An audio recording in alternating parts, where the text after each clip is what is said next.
Jangan disetir oleh kebencianmu. Yang kita cela itu kan sesuatu yang kita benci. Kalau hidup kita isinya hanya kebencian-kebencian, ya kita akan susah adil.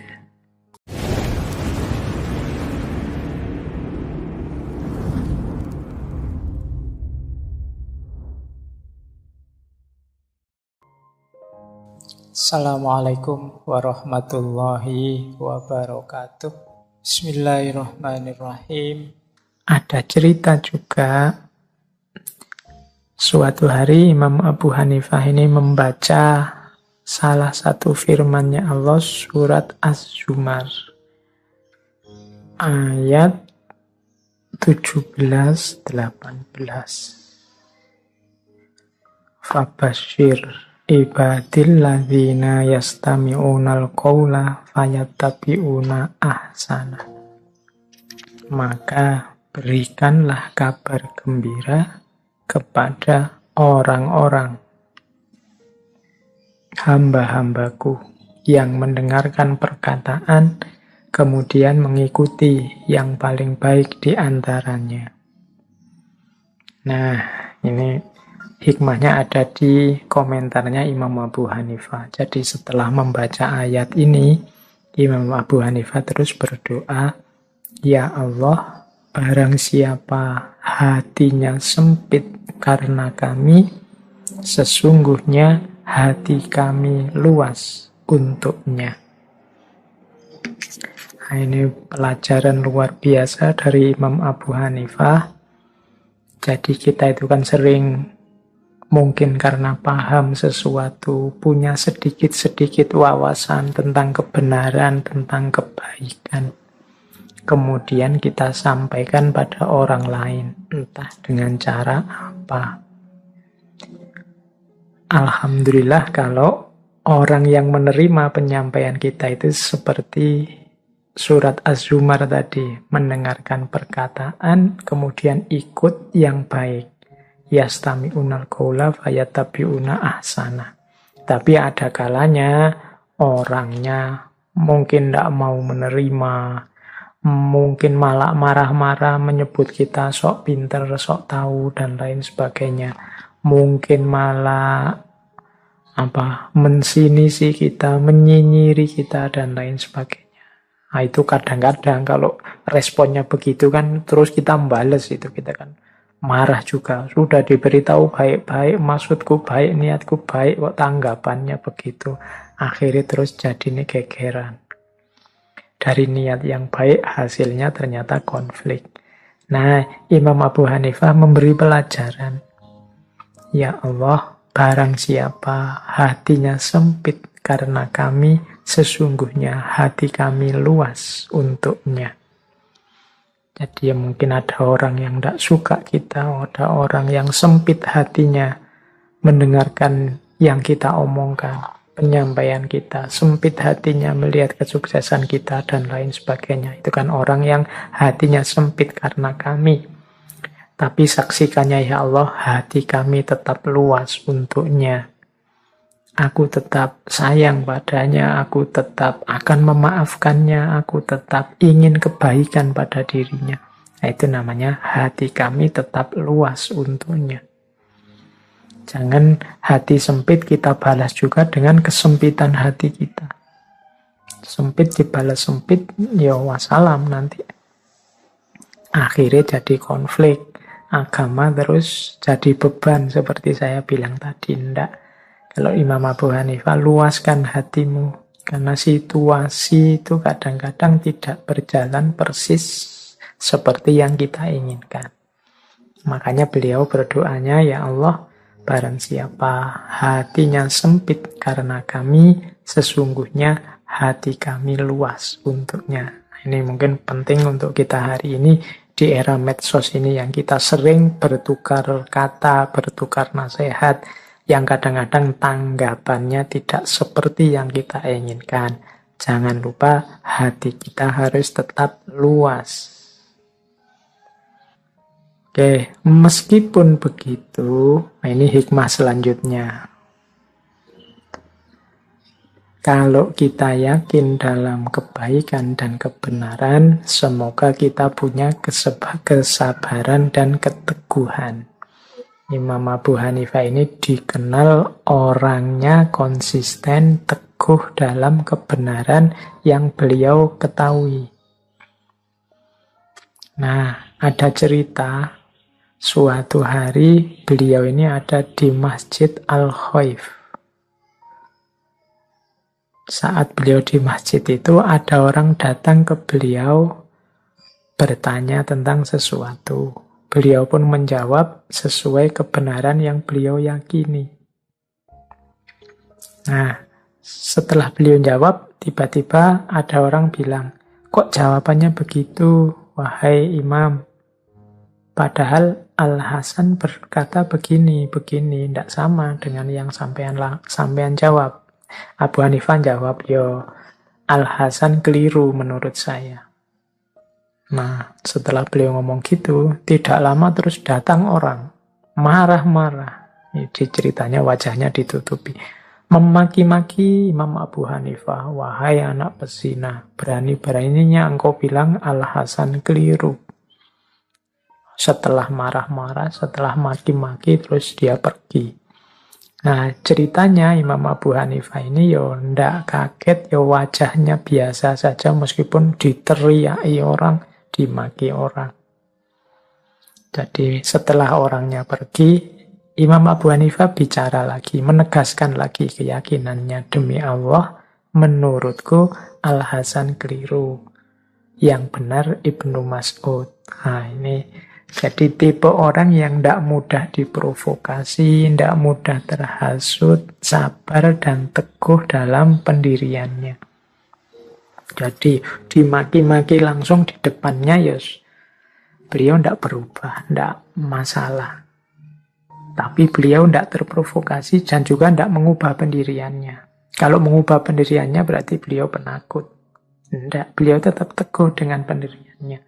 Orangnya pergi tetap dia bilang, tetap menurut saya Al-Hasan yang salah dan Ibnu Mas'ud yang benar. Ini mungkin tentang satu masalah tertentu. Mungkin Al-Hasan di sini seorang tokoh yang mungkin dikagumi.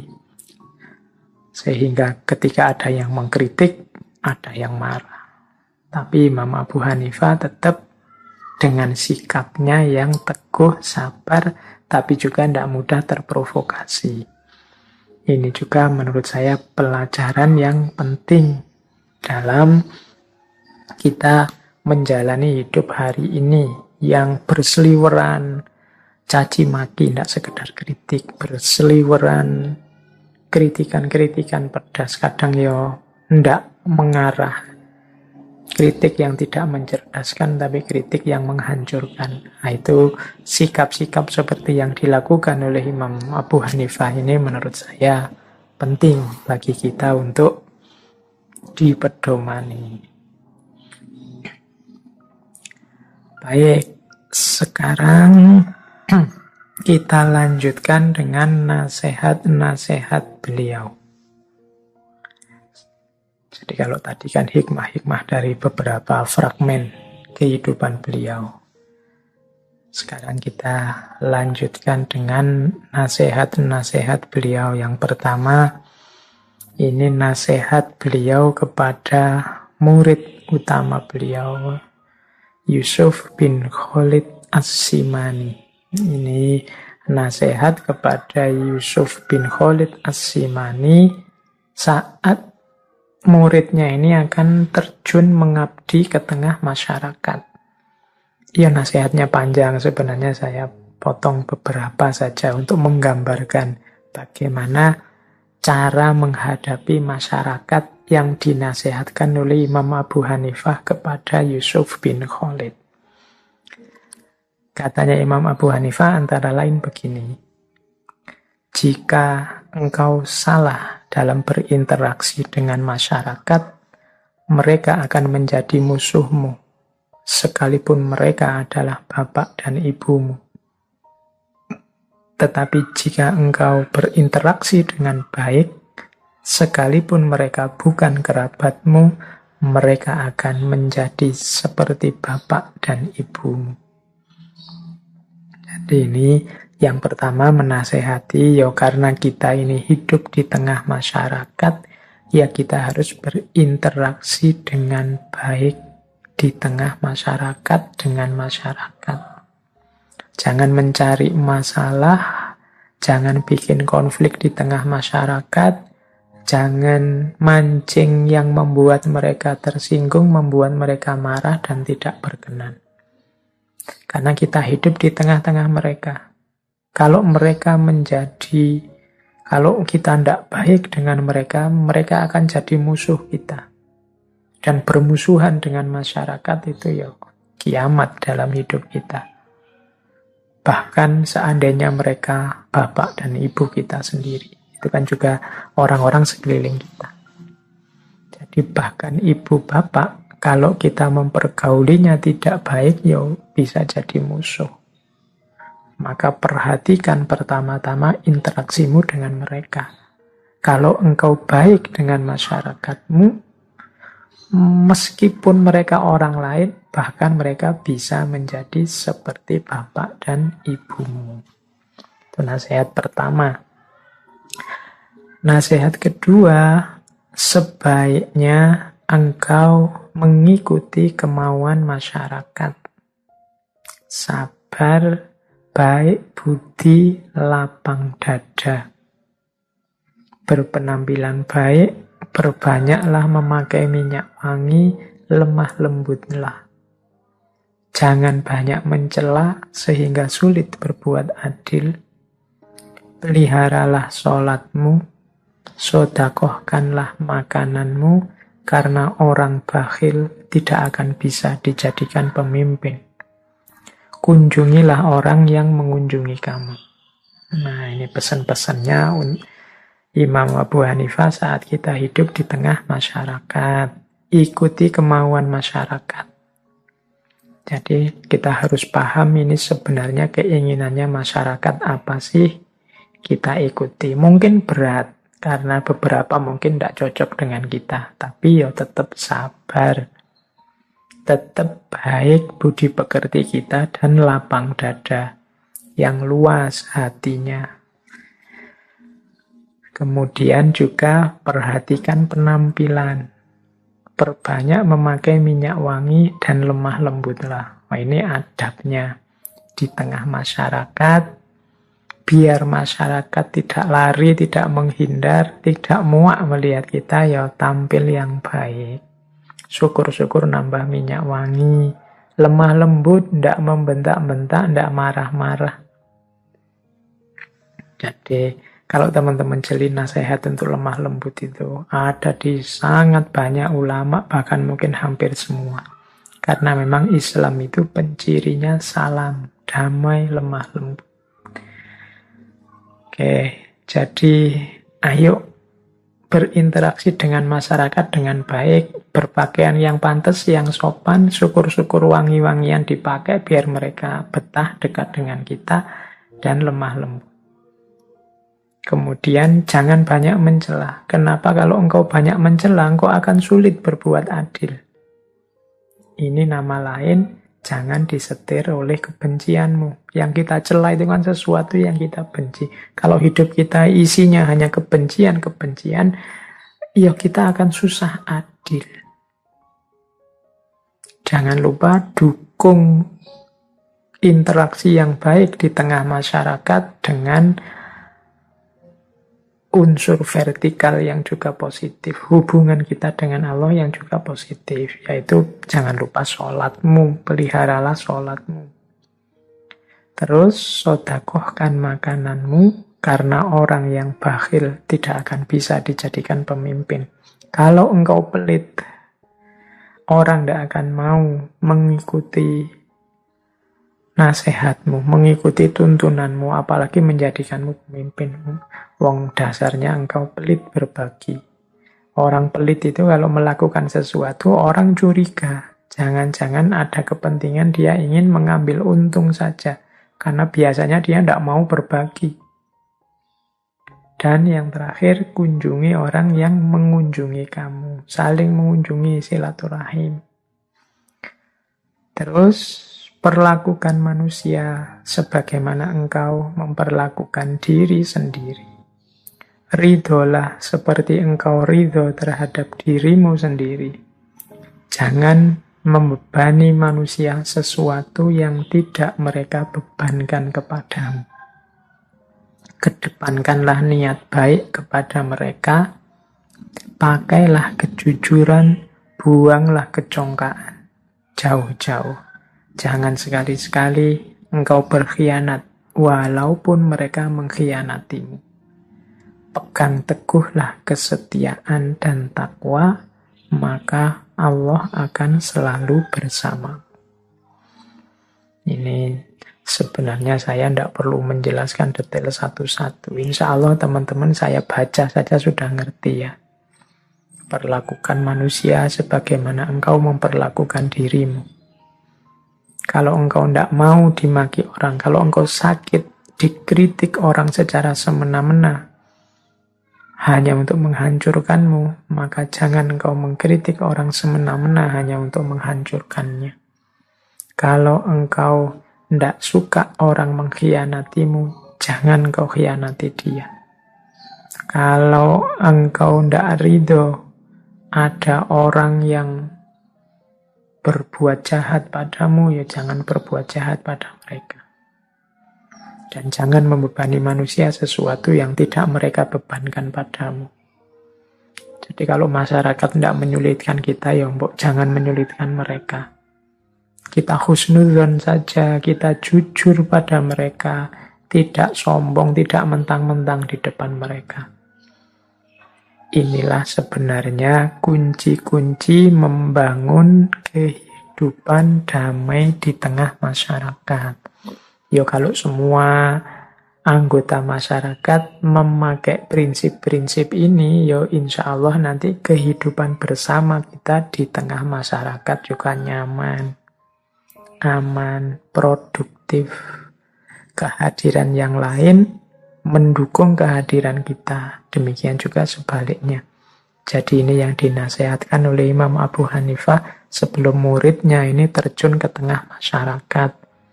Jangan mentang-mentang pinter, jangan mentang-mentang sudah ahli, terus ingin menang sendiri di tengah masyarakat.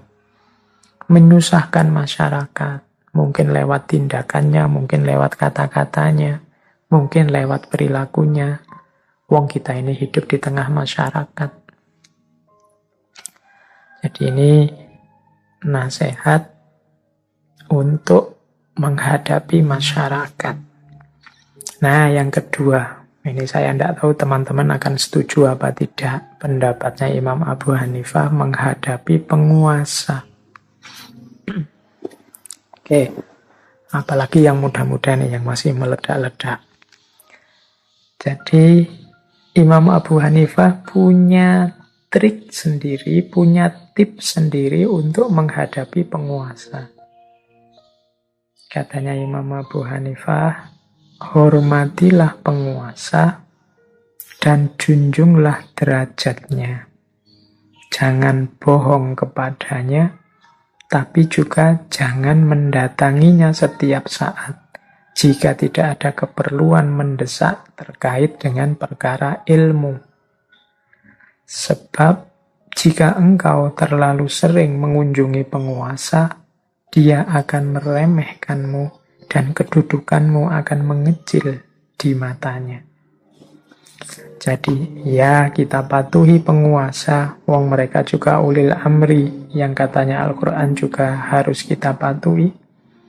Kita tidak curang, kita tidak bohong di depan penguasa, kita hormati, kita junjung derajatnya. Tapi katanya Imam Abu Hanifah, jangan sering-sering datang. Jangan sering-sering menghadap. Jadi kalau tidak ada keperluan mendesak, menjauh saja dari penguasa. Keperluan mendesak itu ya keperluan yang berhubungan dengan ilmu, bukan berhubungan dengan harta atau kepentingan yang lain. Jadi bukan kita ini maksudnya murid-muridnya ya, berarti para ulama. yang mendatangi mereka. Ya kalau butuh ya mereka yang mendatangi kita. Kecuali memang ada yang urgent sekali urusan dengan ilmu. Mungkin ada kebenaran yang dilanggar. Atau mungkin ada hal-hal dalam ilmu yang tidak ditunaikan. Boleh menghadap. Mengapa sih jangan sering-sering menghadap? Karena kalau engkau sering mengunjungi penguasa, dia akan meremehkanmu. Kedudukanmu akan kecil di matanya. Yo kita, yang para ulama maksudnya, bukan saya. Ini atas nama Imam Hanafi. Kalau kita sering menghadap penguasa itu yo kita akan mengecilkan kedudukan kita sendiri. Dia akan meremehkan kita seolah-olah kita yang butuh mereka. Padahal harusnya mereka yang butuh kita, para ulama. Nah ini nasihatnya Imam Abu Hanifah. Apa ndak boleh ketemu penguasa? Boleh. Ini ya jangan sering-sering. Dan kalau bisa ya ketemu itu untuk urusan yang eksistensial, urusan yang penting. Ya urusan ilmu yang jelas yang paling penting. Terus ini yang pertama ya, untuk yang teman-teman muda ini kan elit-elit intelektual, calon-calon ulama. Yang kedua tentang penguasa, jika engkau melihat penguasa melakukan sesuatu yang tidak sesuai dengan pendapat yang engkau anut, katakanlah itu padanya seraya tetap menjaga sikap loyalmu kepadanya. Sebab ia memiliki kekuasaan yang lebih tinggi daripadamu. Jadi nanti akan ada momen ketika yang dilakukan oleh penguasa menurut kita tidak cocok, tidak benar, keliru itu. Ya tentu saja tidak boleh diam saja. Jadi kita harus mengingatkan wong keliru. Tapi ingatkan secara baik sambil tetap tunjukkan bahwa engkau masih loyal kepadanya. Tidak dalam rangka ingin meruntuhkan dia atau menjatuhkan dia, enggak. Tapi dia melakukan sesuatu yang keliru yang harus diingatkan. Imam Abu Hanifah memberi contoh. Engkau bisa berkata kepadanya seperti ini. Saya tetap loyal kepadamu, wahai Sultan, dalam hal-hal di mana engkau memiliki kekuasaan atasku. Tetapi tindakanmu tidak sesuai dengan ilmu dan pendapat yang aku miliki. Jadi ini adabnya, kalau versinya Imam Abu Hanifah, ya tegaskan bahwa ya, jangan khawatir. Aku loyal padamu, aku setia padamu karena engkau adalah pemimpinku, tapi ada tindakanmu yang menurut aku tidak cocok dengan kebenaran, dengan ilmu yang aku yakini. Nah, bla bla bla bla dan seterusnya. Tunjukkan di mana salahnya, tunjukkan di mana harus diluruskan. Itulah caranya menghadapi penguasa. Ya monggo, ini sebenarnya bisa diperdebatkan panjang. Misalnya teman-teman bisa ngeyel, lah iya Pak kalau pemimpinnya mau mendengarkan, kalau tidak mau mendengarkan, ya makanya carilah pemimpin yang mau mendengarkan. Khususnya ini kan para ulama. Jadi ini cirinya. Jadi pemimpin yang mau mendengarkan, ulama yang juga bisa mengingatkan dengan baik. Tidak sekedar marah-marah, tidak sekedar merusak-merusak, tapi punya strategi. Karena kadang-kadang strategi itu lebih penting dalam rangka mensukseskan tujuan-tujuan kita besar atau kecil. Ini versinya Imam Abu Hanifah. Jadi setelah tadi bagaimana caranya hidup di tengah masyarakat, kemudian caranya menghadapi penguasa. Oke, ambil nafas sebentar. Boleh minum yang sudah siap-siap minuman. Oke, nah nasihat selanjutnya. Ini saya tidak tahu setuju apa tidak teman-teman yang belum menikah ini ya. Ini nasihat tentang mencari ilmu dan menikah. Mana yang didahulukan, mana yang dikemudiankan. Kalau ini versinya Imam Abu Hanifah. Ini menasehati murid-muridnya begini. Jangan engkau terburu-buru untuk menikah, kecuali setelah engkau tahu bahwasanya engkau sudah mampu untuk bertanggung jawab memenuhi seluruh kebutuhan istrimu. Carilah ilmu dahulu sampai terkumpulkan. Barulah kemudian kumpulkan harta benda dari jalan yang halal. Setelah itu menikahlah. Jadi ternyata urutannya menurut Imam Abu Hanifah, ilmu dulu, baru harta, baru istri. Alasannya apa? Jika engkau mencari harta benda di saat mencari ilmu, maka engkau akan lemah dalam mendapatkan ilmu. Karena harta benda selalu mengajak untuk terus berniaga dengan orang-orang di sekitarmu. Dan engkau akan tersibukkan dengan urusan dunia juga perempuan sebelum engkau benar-benar mendapatkan ilmu. Jika itu yang terjadi, maka waktumu akan tersia-siakan. Dan engkau juga akan mempunyai banyak anak, keluargamu akan menjadi semakin banyak juga. Oleh karena itu, maka engkau sangat berhajat untuk memenuhi kebutuhan-kebutuhan mereka, sehingga akan membuat engkau meninggalkan ilmu. Jadi mudahnya nasihatnya Imam Abu Hanifah, ilmu dulu. Pak, saya cari ilmu sambil kerja. Ya mungkin kalau tidak sangat terpaksa, dahulukan ilmu. Karena kalau engkau mencari harta di saat mencari ilmu, katanya Imam Abu Hanifah, biasanya yang kalah ilmunya. Karena harta sering mengajak orang untuk tidak berhenti mengejarnya. Itu kan alhaakumut takasur hatta zurtumul maqabir. Jauh lebih sibuk cari uang daripada cari ilmu. Sehingga nanti ilmunya akan terkalahkan. Jadi cari ilmu dulu kalau memang memungkinkan. Setelah itu baru bekerja, cari harta. Setelah itu baru menikah, istri. Nah ini urutan ideal versinya Imam Abu Hanifah. Ya mungkin dalam kasus tertentu, di situasi tertentu tidak harus persis seperti ini. Tapi kalau memang bisa seperti ini akan bagus. Karena biasanya orang kalau sudah menikah, itu etos belajarnya juga tidak sama dengan sebelum menikah. Kalau masih bujang mungkin waktunya bisa lebih bebas, lebih longgar untuk memperdalam ilmu. Kalau sudah menikah ya mungkin tidak sebebas sebelumnya. Apalagi kalau sudah ada anak. Jadi cari ilmu dulu, baru bekerja, baru menikah. Ya saya bilang ini bukan harga mati.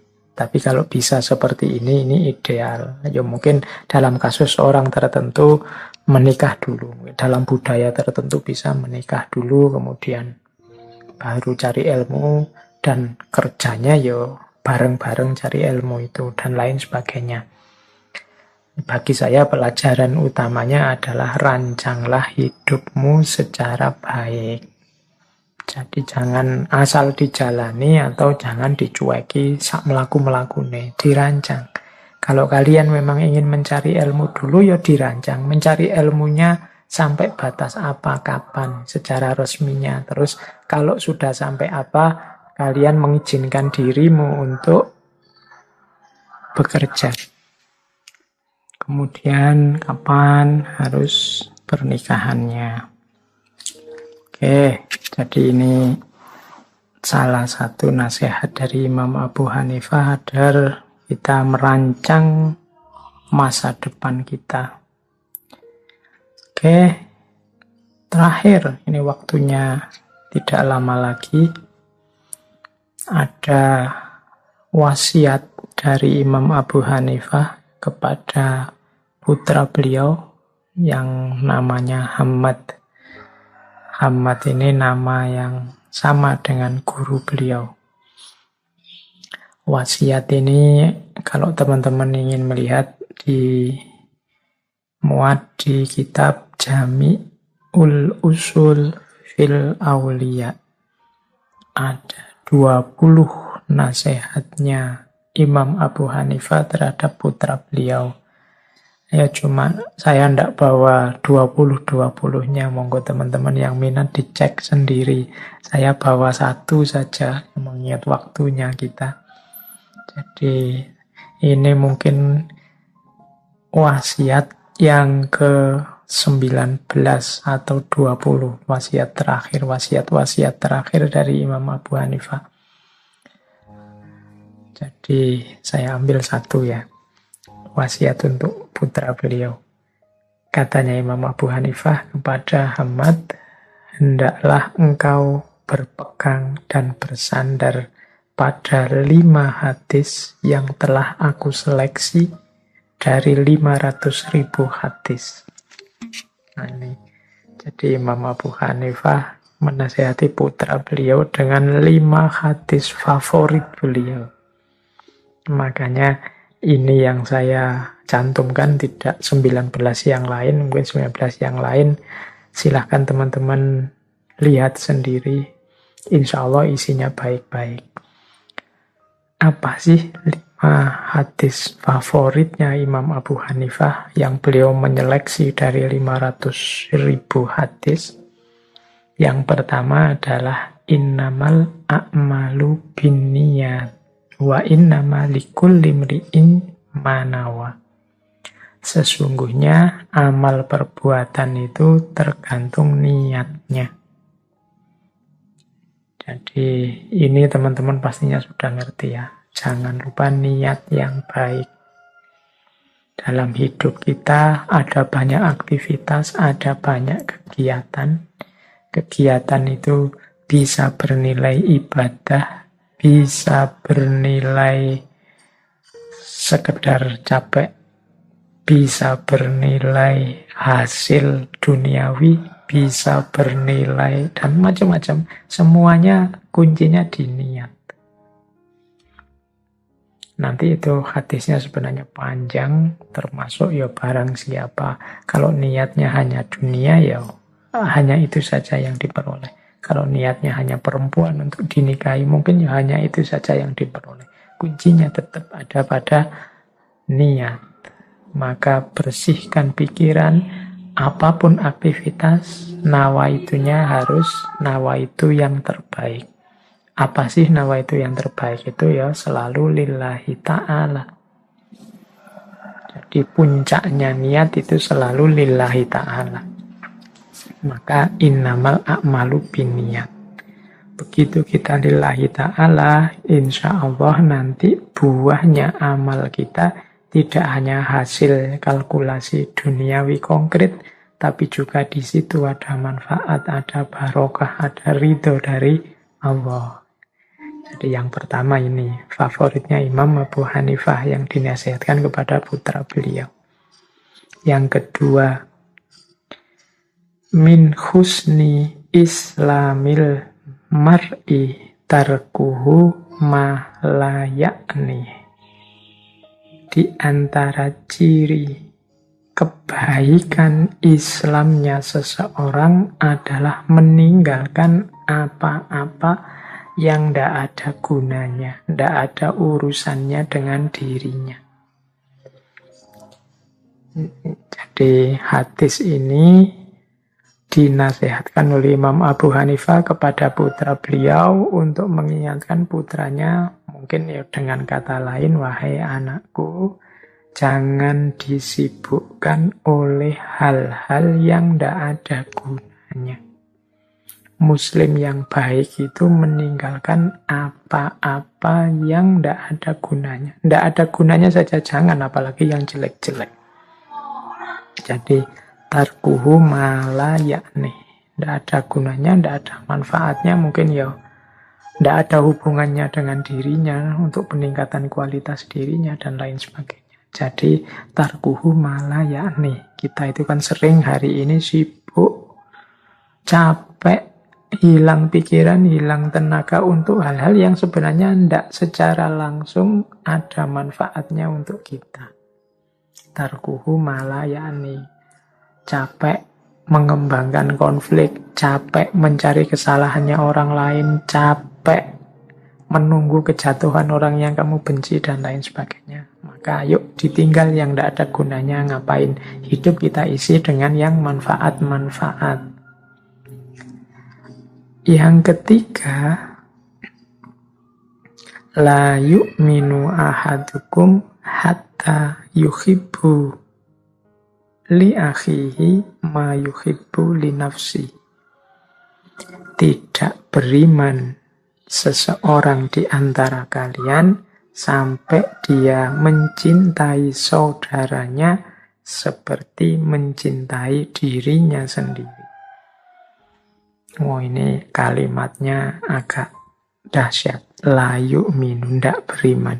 Jadi kalau kita tidak mencintai saudara kita seperti kita mencintai diri kita sendiri, iman kita dipertanyakan. Ya mudahnya penjelasannya seperti tadi. Kalau kita tidak mau disakiti, jangan menyakiti orang lain. Karena menyakiti orang lain menunjukkan kita tidak cinta pada orang lain. Kenapa kita tidak mau disakiti? Karena kita cinta pada diri kita. Kalau tidak mau dirimu dicaci, ya jangan mencaci orang lain. Karena apa kamu tidak mau dicaci? Karena kan kau cinta sama dirimu. Maka perlakukan hal yang sama kepada orang lain. Kalau tidak mau dicubit, ya jangan nyubit. Tidak mau dipukul, jangan mukul. Tidak mau dicaci maki, jangan mencaci maki. Tidak mau dihasuti orang, tidak mau difitnah orang, jangan menfitnah. Kenapa? Yu'minu ahadukum hatta yuhibbu li akhihi ma yuhibbu li nafsi. Cintailah saudaramu.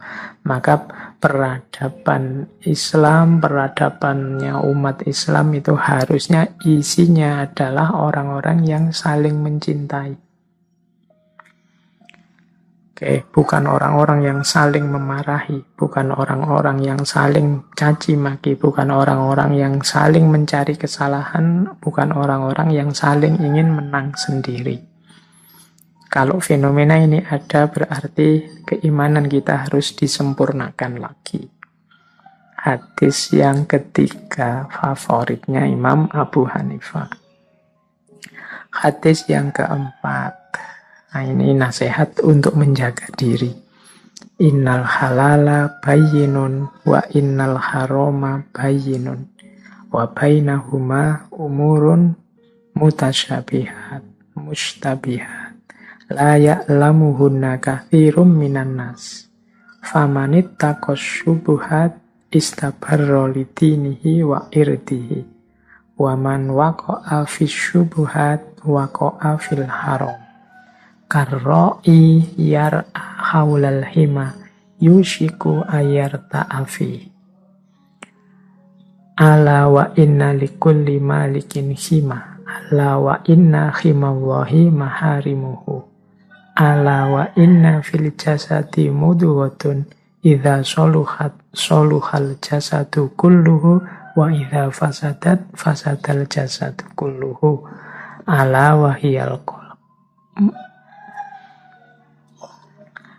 Jadi ini kalau diterjemahkan, sesungguhnya yang halal telah jelas dan yang haram juga telah jelas. Ada juga yang tidak jelas, bainahuma umurun mustabihat, hal-hal yang tidak jelas. Jadi yang pasti halal itu jelas, yang pasti haram jelas. Di antara keduanya ada yang tidak jelas, mana halal, mana haram. La ya'lamuhunna katsirun minan nas. Banyak orang tidak tahu. Nah, menyikapinya gimana? Barang siapa hati-hati terhadap yang tidak jelas ini, maka agamanya dan kehormatannya akan selamat. Tapi barang siapa yang nekat saja nabrak yang tidak jelas, kemungkinan dia akan masuk ke dalam hal yang haram karena tidak hati-hati. Karro'i yar'a haulal khimah, seperti seorang penggembala yang menggembala di tepi jurang. Dikhawatirkan akan terjatuh ke dalamnya. Jadi kalau ada yang meragukan ini halal apa haram, mending hati-hati dulu, jangan ditabrak saja. Khawatirnya ternyata memang haram. Seperti kalau kita menggembala di pinggir jurang, ya untuk hati-hatinya minggir saja dulu, jangan nekat. Kalau itu jurang beneran kan ya hasilnya fatal. Ala wa inna likulli malikin khimah. Sesungguhnya setiap pemilik itu punya jurang-jurangnya. Dan jurang-jurangnya Allah itu yang haram-haram. Oke, intinya yang belakang ini, yang populer sekali. Sesungguhnya dalam jasad kita ada segumpal daging, yang jika segumpal ini baik, maka seluruh tubuh kita, seluruh hidup kita akan baik. Tapi kalau dia rusak, maka seluruh hidup kita juga rusak. Ala wahyal qalb, dan itu adalah kolbu kita. Jadi ini dijelaskan panjang lebar kalau teman-teman belajar di tasawuf. Bagaimana vitalnya, bagaimana pentingnya qalb ini.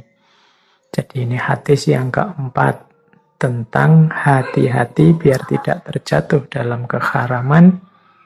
Kemudian juga untuk menjaga hati kita agar selalu baik, selalu soleh. Karena disitulah kuncinya hidup kita. Yang terakhir, yang kelima, al-muslimu man salimal muslimuna min lisanihi wa yadihi. Jadi muslim yang sejati itu adalah orang yang umat Islam yang lain merasa aman dari mulutnya dan dari tangannya. Jadi hadis ini memberikan parameter pada kita. Kalau teman-teman tanya, aku ini muslim yang baik apa enggak sih? Di antara parameternya adalah coba dicek. Orang lain itu merasa aman enggak dari mulut kita dan dari tangan kita. Nah, kalau mereka aman, mau dekat-dekat dengan kita, tidak mungkin kita menyakiti dia baik lewat mulut atau lewat tangan kita. Ya insya Allah kita muslim yang baik. Nah, hari ini kan kadang-kadang mungkin karena kita suka menjelek-jelekkan orang, atau suka mencaci orang, atau suka memfitnah orang, itu kan berarti orang tidak aman dari lisan kita, sehingga mereka terus menjauh dari kita. Misalnya, jangan deket-deket itu kalau ngomong nyelekit, jangan deket-deket dia kalau maki-maki membuat kita tersinggung dan lain sebagainya. Itu berarti tidak salimah, orang muslim yang lain tidak aman dari mulut kita, apalagi dari tangan kita, disakiti, dipukuli, dirusak dan lain sebagainya. Kalau masih ada ini, ya berarti keislaman kita belum baik. Karena muslim itu cirinya adalah yang lain aman, nyaman, tidak khawatir tersakiti oleh mulut kita maupun oleh tangan kita. Nah, ini salah satu nasihatnya Imam Abu Hanifah kepada putra beliau.